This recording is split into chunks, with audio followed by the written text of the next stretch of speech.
Hey guys, welcome back to MLB 22, the show Red Sox franchise. And today, here it is, another new series against Seattle Mariners. So far, they have been pretty much a very good team as well. 25 and 19.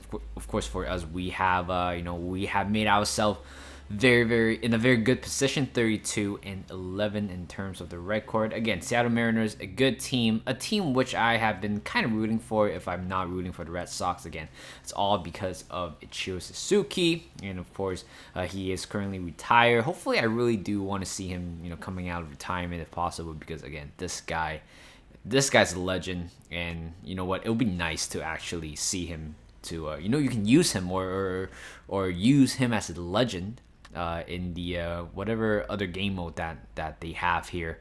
But right here we have Rich Hill on the mound again. Another probably the weakest link so far in the starting pitcher role, despite not having a ERA above 4, which is honestly, I consider that as a very good deal, and of course a good player. But again, he's 42 with the potential of but at the same time, his stuff, it's not as good as when he was younger. Again, his fastball is definitely deteriorating, especially the velocity. But right here, unfortunately, his curve, just didn't really break that much. Unfortunately, Kyle Lewis just blasted that one to left field over the monster for a 2-run home run to tie this game.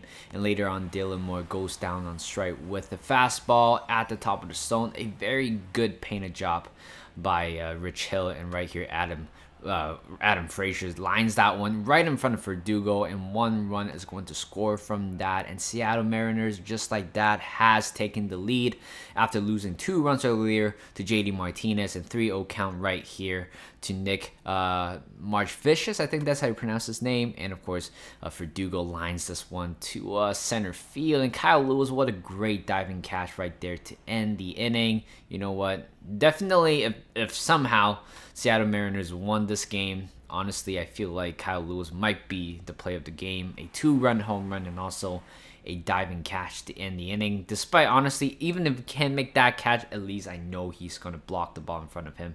And unfortunately, Johan Mises strikes him out right there. And of course, JD Martinez blasts this one to center field. A hanging curveball right down the middle. Turns out it is right in front of the wall for a flyout. Honestly, if I was using the same JD Martinez a few years ago, that would have been a no doubt home run. But again, we talk about JD Martinez. His power in the game has been quite disappointing. Against a lefty, his powers, I believe, is around 70, 71 rated, which is not very good. Honestly, I feel like to MLB the shows, I think MLB 20 or 21 the show, he has the power of at least 90. But right now, I have no clue. Only one season. It took him at least 1 season to make the game, make him feel like not as skillful as before.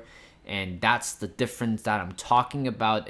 I know JD Martinez is currently 34-year-old. Again, still have tons of power in him. But the way how the game sees him, or the way how the developer sees this player, of course, is definitely not a very good value in terms of that case. And unfortunately, 2 more runs are being conceded in the top of the 4th. Tanner Houck coming on for Rich Hill again. I'm trying to give Tanner Houck a greater responsibility. Again, I'm trying to kind of mimic what the current Red Sox is doing. It's actually putting Tanner Houck in the relieving role, but at the same time, it takes time to adjust in that role. But unfortunately, definitely not in this game. Tanner Houck has given up 3 runs already after 2 innings right here. Here comes Eugenio Suarez, goes down on strike. Tanner Houck still have very good stuff in him. Again, I like the fact that he has a side step delivery, and of course his fastball is definitely very competitive in terms of the velocity, and at the same time he has a very nasty slider again, which is perfectly perfect for at number 8 guy, or even as a closer role. But again, I don't really quite see him replacing Matt Barnes currently so far, but potentially he can replace Ryan Brasier, who is of course, entering in the last year of his contract. And by the way, I haven't really been talking about trades in this game a lot. Again, there's certainly stuff that I would love to, to add. For example, Conforto, I've signed this guy to replace Jackie Bradley Jr., which I know Jackie Bradley Jr. is not going to be it's not going to be quite of a player for us anymore. But Michael Conforto seems to be a much greater investment in terms of his fielding ability, and of course, at the same time, he has decent power as well. Travis Shaw was gone. I traded for him for somebody else. I forgot. I don't quite remember. But of course, Shaw again. I could have kept him, but at the same time, I don't really quite seeing him as our long-term first baseman. I would rather trade for somebody who can actually constantly, play as a first baseman. Week in and week out, but unfortunately we're still looking for a replacement, or at least I'm still looking for a replacement in that role.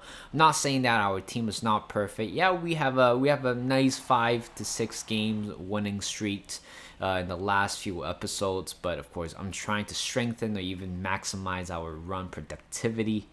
And of course we have good power, but we're not quite using them correctly. Like Trevor Story, again, good power against lefty, but barely hitting any home run. And Tristan Casez right here, again, a youth prospect. I think I'm afraid that I call him up a little bit way too early. Hasn't been very, very good for us so far, only batting around 150 area without a home run, so which is something that is quite concerning.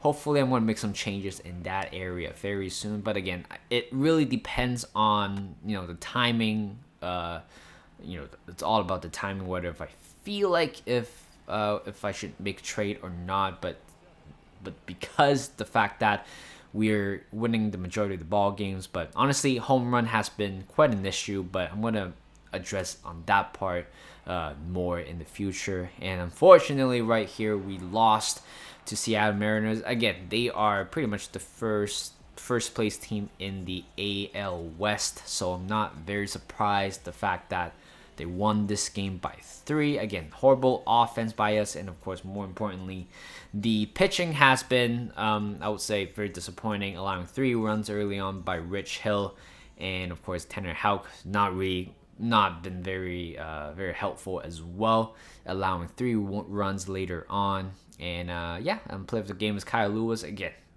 bound to happen, a home run, a triple, and of course a diving play. And Nick Marfishis also got the win, and Rich Hill taking the loss. So we take this L in the first game of this 3-game series. But hope you guys enjoyed this video. Like this video, subscribe to my channel, and I'll see you guys in a bit.